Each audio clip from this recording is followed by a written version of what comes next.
بسم اللہ الرحمن الرحیم. السلام علیکم.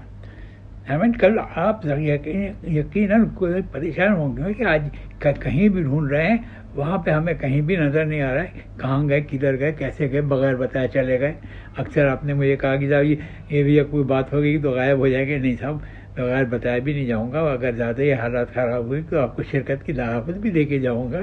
ایسی کوئی بات نہیں ہے جناب. بات دراصل یہ ہے کہ اب بقول ہماری پوتی کے ہم نے اسے پوچھا تھا، اس نے یہ گوگل پر کیسے جاؤں بیٹا. اس نے کہا گوگل پہ جائے گی سب تک. میں نے پوچھا ٹیکسی جاتی ہے، بس جاتی ہے. اس نے میری شکل دیکھی اور کہنے لگی نہیں ابا آپ نہ جائیں، آپ پرانے ہو گئے. پرانے ہو گئے کا مطلب یہ ہے آپ بوڑھے ہو گئے، آپ کہیں اور نکل جائیں گے. گوگل کو ڈھونڈتے ڈھونڈتے پتہ نہیں کہاں جائیں گے، پھر ہمیں جانا پڑے گا. یہی کچھ سوچ کے اس نے منع کر دیا. تو ہم جائیں گے کہاں جا سکتے ہیں؟ اور جہاں جانے کا وقت آئے گا تو آپ کو بتا کے جائیں گے، بلکہ دعوت دے کے جائیں گے کہ بیٹے سے کہہ دیں کہ بھائی سب کو دعوت دے دینا، بھائی آ جائے. تو یہ تو ایسی بات ہے، اس میں ڈرنے کی اور خوف کھانے کی تو ضرورت نہیں. ہر ایک کو واپسی کا تو ٹکٹ، آنے کا بھی ٹکٹ نہیں ہوتا، واپسی کا بھی ٹکٹ بک ہوتا ہے. ڈیٹ کا فرق ہوتا ہے. خیر کہاں پر کس بات میں. ایک زمانہ تھا صاحب، لوگوں کو جہاں جہاں پیسہ آتا جاتا تھا وہاں شادی کرنے جاتے تھے. پہلی شادی کی، خوشحال ہو گئے، پیسہ اچھا ہو گیا، گھر بھی بن رہا تھا. تو انہوں نے کہا یار یہ بھی بڑی میری سب قدم آئی ہے، بہت نیک آئی ہے اور بہت اچھی آئی ہے. اس کے آنے سے مجھے بڑا فائدہ ہوا ہے.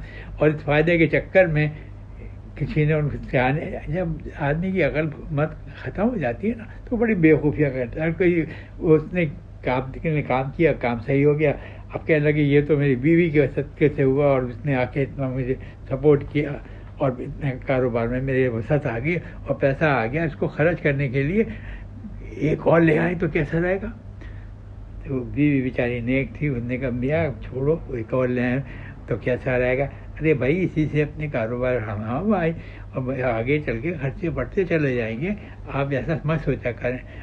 تو غلط سوچے گا. میں جو سوچ رہا ہوں وہ سچ سوچ رہا ہوں کہ ایک نہ شد دو شد دو، اب دو آ جائیں گی تو زیادہ کاروبار بڑھے گا، زیادہ لوگوں سے تعلقات ہوں گے، ایک خاندان اور جڑے گا. وہ خاندان کیا کس قسم کا ہوتا ہے. بھی خاموش ہو کے کہنے جیسی آپ کی مرضی، میں چکر میں نہیں پڑنا چاہتی. میرا گھر میرا ہے، میں اپنے ساتھ کے ساتھ رہ رہی ہوں. آپ ایک اور دو کر لیں، جتنا دل چاہے کر لیں، مجھے اس سے کوئی واسطہ نہیں. آئندہ مجھے پوچھا بھی نہ کریں، بس یہ بتا دیجیے گا کہ آپ کی جو دوسری خاتون آ رہی ہیں ان کو آپ نے طے کر لیا، خاندان دیکھ لیا. کہنے وہ سب دیکھ لیا، بہت اچھے خاندان کی ہے، بڑی پڑھی لکھی ہے. ارے لکھی پڑھی کا آپ کیا کریں گے؟ آپ اپنے بزنس میں حصہ دیں گے یا کیا کریں؟ پر جو کچھ بھی کریں مجھے اس سے کوئی واسطہ نہیں. میں صرف آپ کو جانتی ہوں اور اپنے بچے اور گھر کو جانتی ہوں. آپ دو کر لیں اور دو اور کر لیں. ایک آپ نے اپنی مرضی سے کی تھی، ایک میری مرضی سے، ایک اور کسی مرضی. تو آپ پورا 4 کا کوٹا پورا کر ہی لیں تاکہ آئندہ مجھ سے آپ کے پاس آ کے اس قسم کی بے سری اور بلا مقصد کی باتیں کرنے میں میرا دل بھی جلے گا، مجھے پریشانی بھی ہوگی. بس کرتے جائیے جہاں تک چلی جائے. کچھ انہوں نے ایسی باتیں بھی کہہ دیں جو کہ میں اس پہ بول نہیں سکتا کہ فلانا یہ کچھ انچنڈ قسم کی جو افواہیں ہوتی ہیں اس کو حقیقت کا روپ دینے کی باتیں. تو انہوں نے کہا اچھا بھائی کر لیں. ایک روز کرنے لگے، بڑے خوش گرا، چاروں بیویاں اور ایک اکیلے وہ. اب کبھی اس بیوی کے ساتھ گھومنے جا رہے ہیں، کبھی اس کے، کبھی پرانی کبھی نئی. تو وہ بیوی جو صبر والی تھی پہلے والی، وہ دیکھتی رہی. اس نے کہا بھائی مجھے اب میری زندگی پوری ہو رہی ہے، بچے ہو گئے، بڑے کرنا ہے، ان کو بھی قابل بنانا ہے. وہ اس میں لگی رہی اور یہ اپنی ہر روز جو بیویوں کے ساتھ گھومتے رہے. ہم نے کہا ہمیں اس سے کوئی مطلب نہیں. خیر ایک دن ایک وقت ایسا آیا جناب، برا وقت آتے دیر نہیں لگتی. کوئی اتنا بڑا نقصان ہوا کہ وہ ایک دم پیدل ہو گئے، سڑک پہ آ گئے. سڑک پہ آگے کا مطلب یہ کچھ کاروبار ہو گیا، کچھ پیسے لگائے تھے وہ لے کے کوئی بھاگیا بھارا، جو کچھ بھی تھا وہ ان کی حیثیت پہلے سے جیسی نہیں رہی اور زیرو ہو گئے تقریباً. اب جب آدمی جب پیسہ جیب میں نہ ہو تو جیب میں پیسہ تو آتا نہیں ہے اتنی جلدی، اس تو اپنے ٹائم پہ ہی آئے گا. کچھ محنت اور مزید کرنی پڑے گی جب آئے. لیکن ایک چیز ہے، برے حالات میں ایک چیز ضرور آ جاتی ہے، وہ آتا ہے غصہ بلا وجہ کا، اور قصوروار ٹھہراتے ہیں اپنی بیوی کو، تمہاری وجہ سے ہوا، تم نے ایسا کیا اور تم نے ویسا کیا، اور میں تمہیں طلاق دے رہا ہوں. انہوں نے ان کو طلاق دے دی. وہ بیچاری پہلی تھیں، وہ بچوں کو سمیٹ کے روتی رواتی بیٹھ گئیں. اتنے میں دوسری والی آئی جو زبردست شوق تھی بہت ان کے ساتھ، کہ کیا کیا آپ نے؟ کہنے کہ میں نے اس کو طلاق دے دی. تمہیں اس سے کیا مطلب، تم جاؤ اپنے کمرے میں. انہوں نے کہا نہیں، آپ کا دماغ کچھ کھسک گیا ہے، کیسے بات ہے، کیوں کیا؟ انہوں نے دماغ کھسک گیا اور کیسی بات پوچھی تو ان کا دماغ اور بھڑک گئے. وہ انہوں نے ان کو بھی طلاق دے دی. یک نہ شد دو شد، دو تو کہیں کنوں سے بالکل کاٹ دو، دونوں کوئن دونوں بوٹے گئیں. اب کوئن اور کور رہ گیا تھا. تو جب اتنی ہنگامہ ہوا تو تیسری بیوی آئی، اس نے بھی اپنی مظلوم جو جن پہ ظلم ہو گیا، جن کو یہ ایک لمحے میں فارغ کر دیا تھا، ان کی حمایت میں بولی ایسا کیسے ہو سکتا ہے، قانون یہ اجازت نہیں دیتا، شریعت یہ اجازت نہیں دیتی. ایک لمبی تقریر کرنے والی معاف کیجیے گا، ایک لمبی تقریر کر دی. وہ اتنی ہوئی، غصہ ہوا آدمی کہ یہ مجھے کیا سکھا رہی ہے. اور کہا تم کیا سکھا رہی ہو، تم دفعہ ہو جائیں یہاں سے. اور انہوں نے بھی خوب جی کھول کے اس کو کہا، اور آخر میں کہا تم کو بھی طلاق دوں گا. تو یہ جب محلے کی جو برابر کے مکان کی دیوار سے ایک خاتون جو ان کی سن رہی تھی، اور ان کے میاں گھر میں بیٹھے ہوئے وہ بھی یہ مارکے کی آوازیں سن کے مسکرا رہے تھے، دیکھ رہے تھے. بیوی کی آخر کو بیوی سے ان کی جو تھی پڑوسن بیوی، جن کی پڑوس میں یہ واقعات ہو گئے، 4 بیوی ہیں، چاروں ایک ایک کر کے نمٹا دی انہوں نے. تو وہ دیوار پہ کھڑے ہو کے کہا، کھڑے ہو کے حمایت میں بولی کچھ.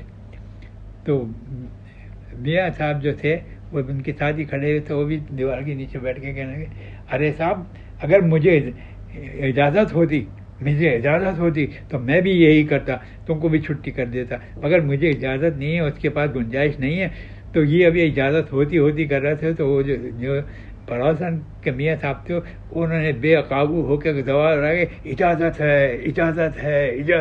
3 دفعہ کہنے لگے، اب آپ کر سکتے ہیں. تو یہ جو باتیں ہوتی ہیں نا صاحب، یہ کچھ ایسی ہوتی ہیں جو سبق آموز ہوتی ہیں. اور اجازت ہے پہ آپ تھوڑا سا مسکرا دیں گے تو کون سی کسی کے آگے پیچھے، ارے بھیا وہ وقت اور تھے جب کسی کو بات نہیں کرتے تھے، ہنستے تھے، بولتے تھے. خیر اجازت ہے، اب ہم کو بھی اجازت ہے کہ اب آپ کا یہ سیگمنٹ ختم ہو جائے گا، اور اس کے بعد ایک اور ہے، اس کو ہم پھر آپ کی خدمت میں پیش کر دیں گے. لیکن یہ آپ سمجھ گئے ہوں گے، یہ بھی ایک تقریباً سنجیدہ ہی تو تھا، لیکن آخری جمعہ جو ہوتا ہے وہ ذرا ایسا تھا جس پہ آپ جی کھول کے ہنس سکتے ہیں. سب پرانے زمانے میں جب بڑے بڑے خاندان سب ایک ہی جگہ رہتے تھے، 4 بھائی ہیں، 4 بھائی کی ایک بیوی ہو گئی اور بچے ہو گئے، اور اسی زمانے میں ہر گھر میں ایک نہ کوئی ایسی خاتون ہوتی تھیں جو سب سے عمر رسیدہ بھی ہوتی تھیں، اور وہ کبھی کسی زمانے میں آئی تھیں، میاں ان کے چل بسے تھے، وہ اس گھر کا ایک فرد کی حیثیت رکھ لی تھی، ہو گئی تھی ان کی. ہر کوئی ان کو نانی اماں کہہ کے بات کرتا تھا، اور نانی اماں سب کو محبت سے پیار سے بات کرتی تھیں، اور اپنی عقل کے مطابق فیصلہ بھی کر دیتی تھیں، قبول کر لو بتا ہے، نہ کرو کوئی بات نہیں. تو ایک دن کا پوتا جو ان کا گھر والے لڑکا تھا، جوان تقریباً جوان تھا، اور بس خوش مزاج تھا، بڑا مسکراتا ہوا آیا، کہنے لگا نانی اماں جب ابھی دعوت ہوئی تھی اس کا قورمہ بچا ہوا ہے. کہنے لگا بیٹا بہت زیادہ بچ گیا ہے، ابھی کھا لے گا یا رات کو سب کے ساتھ کھائے گا؟ انہوں نے کہا نہیں ماں ابھی تو میں پوچھ رہا ہوں، بعد میں کھانے کا فیصلہ کریں گے. مجھے کہیں ڈر لگتا ہے اگر یہ گرمی بھی ہے اور یہ باہر بھی رہ گیا، کہیں یہ گزر تو نہیں گیا، کہیں گزر گیا مطلب کہاں جائے گا؟ ارے کہنے لگا ارے اماں گزرنے کا مطلب یہ ہوتا ہے کہ خراب تو نہیں ہو گیا. اب اس کو دیکھا کیسے جائے، اس میں گھی بھی ہے، بوٹیاں بھی ہیں، مرغی کا قورمہ ہے، خوشبو چل کر گھروں تک جا رہی ہوگی. اب کیا چاہتا تھا؟ میں نے کہا میں یہ چاہتا ہوں کہ رات کے کھانے سے پہلے اس کا فیصلہ ہو جائے کہ یہ رات کو کھانے میں آئے گا یا اپنے گزر گیا. کہنے لگے بھائی وہ گزر گیا رہے بھائی، خراب ہو گیا، اب رات کا کھانا کچھ اور پکے گا. کہنے لگے اچھا یہ بات ہے، ہاں کہہ رہا کہ میں آپ کے پاس کہ ٹوٹکا ہے ایسا؟ ارے ٹوٹکا کیا، یہ بہت آسان ہے، دوپہر کا کھانا تو جو ہوگا رات کے کھانا کا ہے، ایسا کر بیٹا تو ابھی 12 بجے کھانا کھا لے، یہ قورمہ کھا لے. کہنے لگا اچھا. پھر کہنے لگے 12 بجے تک تو نے کھایا، شام 6 بجے تک تو یہ اس مقام پہ پہنچ جائے گا کہ باقی آنے والے اس کو کھائیں یا نہ کھائیں. انہوں نے کہا کہ آپ کا مطلب کیا؟ کہنے لگے بیٹا 12 بجے تو کھانا کھائے گا، 6 بجے جا کے اس سے پتہ چلے گا یہ سڑا ہوا تو نہیں ہے، آپ کے پیٹ میں گڑبڑ ہوگی، کچھ وومیٹنگ ہوگی، کوئی طبیعت بوجھل ہو جائے گی، کچھ پریشانی سی لگے گی. تو وہ سنتا رہا. کہنے لگے نانی اماں ایک بات تو بتاؤ، میں نے آپ کا آپ کا بڑا ہے کچھ کیا ہے تو آپ آخری میں یہ کیوں نہیں کہہ رہے تھے 12 بجے تو کھانا کھائے گا، 6 بجے تو گزر جائے گا، تو ہم سب لوگ کہیں گے بھائی یہ کھانا سڑا ہوا تھا. کہنے لگے بیٹا کیسی باتیں کر رہا ہے؟ کہہ رہے نانی اماں یہ کوئی ٹوٹکا ہوا، پہلے کھا لو سڑا ہوا، کھا لو کھانا، اگر سڑا ہوا تو تمہیں پتہ چل جائے گا، تم الگ کر دینا، اور اگر زیادہ ہی سڑا ہوا تو پھر آپ تو میں وہی کہوں گا کہ تو وہی بات ہوگی کہ بھئی اگر زیادہ سڑا ہوا کھانا کھا لیا تھا تو گزر گئے. تو بھائی ایسا تو نہیں کیجیے، ابھی آپ مجھے کھانا رہن دیجیے، شام کو دیکھ لیں گے، سب لوگ بیٹھے ہوں گے تو پہلے ہی پتہ چل جائے گا کہ ابھی اماں اٹھیں گی، وہ جائیں گی شام 4 بجے تک پورچ جگانے میں جائیں گی، دیکھیں گی اور سونگیں گی، وہی سمجھ کے وہی فیصلہ کر دیں گی میں نے نہیں کھانا. یہ ٹوٹکا تو بڑا جان لیوا ٹوٹکا ہو جائے گا، اس سے تو بچنا بھی مشکل ہو جائے گا، اور خواہ خواہ کو یہ خاندان میں رہائی بھی پھیل جائے گی کہ وہ بھائی میں قورمہ کھایا تھا گزر گئے. اور آئندہ شادی بیاہوں میں ہو سکتا ہے قورمے کی پابندی لگ جائے کہ بھائی یہ خطرناک چیز ہے، اس کو نہ کھایا جائے، اور محفلیں اجڑ جاتی ہیں. جیسے آپ کو ایک بات بتاؤں تجربے کی، گاجر کا حلوہ بہت شادی میں الٹا کر دیتا ہے لوگوں. تو جب میرے بیٹے کی شادی ہو رہی تھی، ولیمہ تھا، اس میں گاجر کا حلوہ بھی تھا، ایک میٹھا، تو میں نے کہا یہ سب کچھ میں ایک ایک چیز کو چیک کر کے بول رہا تھا. تو میں نے کہا گاجر کا حلوہ کہاں ہے؟ کہنے لگے جی یہ رہا. میں نے کہا اس پہ کھویا کہاں ہے؟ کہنے لگے جی کھویا ہے یہ بھی رکھا ہوا ہے، دیکھ لیجیے آپ. میں نے کہا تم نے کھا کے چیک کر کے دیکھا؟ انہوں نے کھوئے کا جو بنا ہوا ہوتا ہے نا اس کے اوپر سے کھا کے کہا جی صحیح ہے بالکل. میں نے کہا اچھا ادھر لاؤ. وہ ادھر لے کے آیا، میں نے اس کو کھول کے دکھایا تو اندر سے یقین مانیے گا ہرا نکلا. اب میں نے کہا تو ڈال دیتا ہے، یہ سڑا ہوا ہے، یہ بچ گئے. اب میرے سامنے سب کو الگ الگ کرو اور پھر الگ سے ڈالنا. تو اب یہ بھی تجربے کی بات ہے جو ہم نے آپ کو بتا دی. کم سے کم ایک آدھ بات ایسی ہو جائے جو آپ کی کبھی جوانی تو ہوگی ابھی، کام کی بات ہر وقت کام آ سکتی ہے. خیر اب طبیعت کچھ پہلے سے بہتر ہے.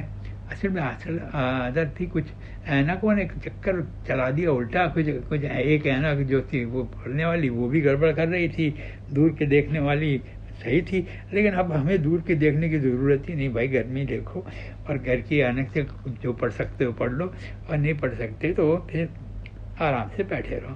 خیر اب دیکھیں گے، یہ آپ کو کل مل جائے گا اور انشاءاللہ پسند بھی آئے گا، اور آئندہ کے لیے بھی بات بن رہی ہے، کیونکہ ابھی تک اللہ کا شکر ہے میں ٹھیک ہوں، فرسٹ کلاس ہوں، کوئی بات نہیں ہے. کیوں ہوا تھا، کیسے ہوا تھا، یہ بتانے کیا پتہ کیوں ہوا تھا، کیسے ہوا تھا. کھانا میں کوئی چیز چلی گئی ہوگی، اور کوئی چیز ایسی چلی گئی جو ہمیں پسند بھی ہوگی اور بغیر بتایا چلی گئی. چلیے جی اجازت دیجیے، نسیم دورانی کو انشاءاللہ اگلے ہفتے پھر آپ کی خدمت میں حاضر ہوں.